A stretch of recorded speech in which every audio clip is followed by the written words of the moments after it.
Welcome into NFL on 365 Sports. I'm your host, Grayson, and today we are going to continue my draft recap as I go team by team, talk about what some of these teams did really well and what maybe they could have worked on. Today, we are talking about the New Orleans Saints. Let's get it. All right, welcome in. Today, we are talking about the New Orleans Saints draft class. Really fun team, I think. They had a lot of trades before the draft, a trade in the draft. They really were trying to position themselves perfectly for one specific prospect, and I can respect that. I can definitely respect that. And going into this draft, I had my rankings of wide receivers and the ones that I felt were the best, and then the ones that I felt, were maybe not some of my favorites. And, that's why it's interesting, because the Saints moved up to get a guy that I wasn't as high on.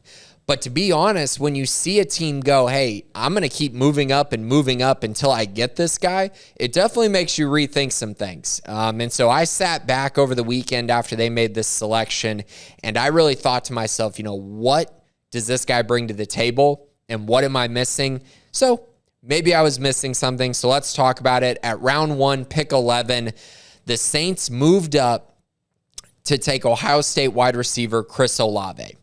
So he became the third wide receiver off the board. Drake London went to the Falcons, Garrett Wilson to the Jets, and then it was Chris Olave at pick 11. So I'm not the biggest fan of Olave because I just don't see the yards after catch profile. I don't really see him being a complete wide receiver. But on the flip side, I like the landing spot. When you're talking about a team where you get to play opposite Michael Thomas, another former Ohio State Buckeye, it definitely opens some things up. You got Alvin Kamara, you got an elite running team. The Saints are going to want to turn around, hand the ball off to Alvin Kamara, and then take shots in play action with Jameis Winston. Now, I do think with Jameis, they have an opportunity to attack deep downfield a little bit more. And I think with Michael Thomas, he's more of a possession guy, and that's not trying to be disrespectful at all. Michael Thomas is an elite wide receiver, but he is much more elite within, 15 yards of the line of scrimmage. They need someone who can expand the field a little bit and really attack the safeties deep. And it's one of those things that I keep going back to. You can't really simulate speed until you get on the field and you really are, forcing safeties to respect that. And I think when you force safeties to respect that kind of speed, it allows you to run the football so much better. And that's what Olave brings to the table. He brings great speed along with consistent production. Last 3 years, 2,500 yards, 32 touchdowns, and 163 receptions. That's over the last 31 games. So extremely, extremely productive ever since his sophomore year. So it's just all there for him to be a really productive player for the Saints because he's done that all through college. The question really is going to become is, how good is he? Because when you're taking a guy at pick number 11, you better be really, really good, like a game breaker type. And so I'm very curious if he ends up being that. For me, when I'm looking at this pick, it's not my favorite just because Chris Olave wasn't my favorite wide receiver. But I definitely respect the Saints going, hey, we want this guy. We're going to do everything we can to go get this guy. And I think when those things match up, when the scouting department and the GM and the head coach and everything aligns and they're all saying, we got to go get this guy, it definitely tells you something about what he means to this franchise's future and what he could mean to this team in the now. And I think that's a big thing that we're going to get to when I'm talking about the Saints is they clearly are not planning on, we're going to rebuild this year. We'll go get a quarterback next year and then go from there. No, this draft told me everything I need to know about the Saints' mindset going into this year, and it's that they feel like the NFC is there for the taking. They feel like they can win the NFC, and they feel like they can get to a Super Bowl. And that's just the way I feel coming out of this draft, that they truly believe that. So that was their first pick at number 11. The Saints also had a second pick at number 19, and I love this pick, and I know that this guy's been kind of controversial a little bit. I know some people really like him, some people don't, but at the end of the day, the Saints had to address the offensive tackle position, specifically the left tackle position, after losing Terron Armstead to the Miami Dolphins. They had to figure out a way to replenish that position and find someone who they felt like they could play right away. And Trevor Penning, the offensive lineman out of Northern Iowa, was awesome at the Senior Bowl. Really put on a show. Everyone started to kind of turn their heads and go, hey, this guy's probably a top 30 pick. He's a first-round pick, might even be higher than that. Some people had him inside their top 15. He goes at 19. I think that's a great spot for him.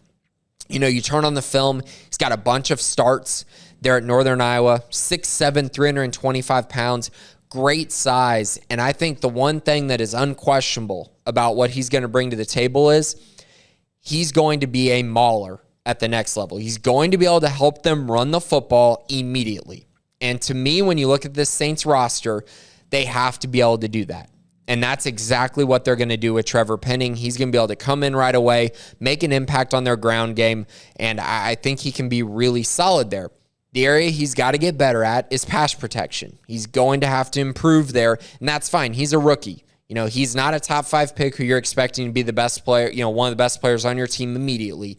They just need him to be solid and be able to be efficient in the run game while making strides throughout the season in the pass game. And I think he can absolutely do that for this team, and I think he's going to be expected to do that for the Saints this season. Moving on to round 2, pick 49 was their next pick. And this was another interesting one. High upside, kind of a risky pick, but also a guy that you feel like, hey, maybe he can play somewhat early. And that's Olave Taylor, the cornerback / safety out of Tennessee. Ran a 4.36 40 time at 6 foot, 195 pounds, 75-inch wingspan, so +3 there, which is great to see. I think he could kind of play either. Corner or safety. He has the speed for it. I don't know if he has the hips to play cornerback. That's going to be something that they're going to have to figure out once they get him into training camp, because obviously it'd be great if he could play cornerback.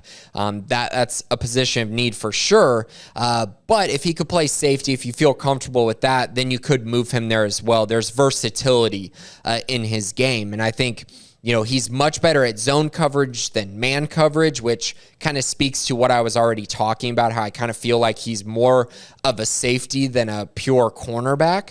But if you can mold him, I think he's a very moldable athlete, and that's the thing that I love, is that he's got that high upside because of his athletic profile, and is a guy that I just really feel like could play relatively early for the Saints going forward. And I know they added Tyrann Mathieu, so we'll see what happens to Olave Taylor. But either way, I think they got a very nice, high-quality addition with a little bit of upside there in the secondary.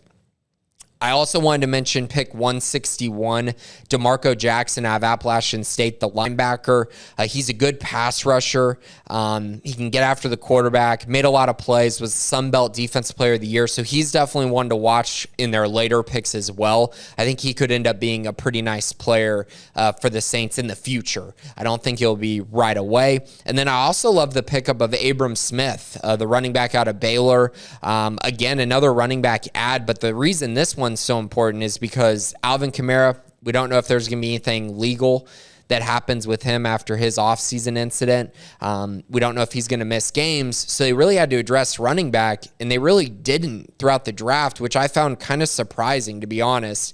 So they went out, undrafted free agent Abram Smith, paid him really well as an undrafted free agent, and he's a guy who moved to running back this past year at Baylor and ran for 1,600 yards and 12 touchdowns. Just had a fantastic year for Baylor, and is a guy who I think can bring the power to Kamara's finesse in this offense. We know they love that. They've had that with Mark Ingram and in the past, and this year as well, Mark Ingram will be there. But I think Abram Smith could be a nice guy to come in and maybe take over that role at some point, while also being a high-impact guy on special teams. And the only reason I believe he wasn't drafted was because of injury history.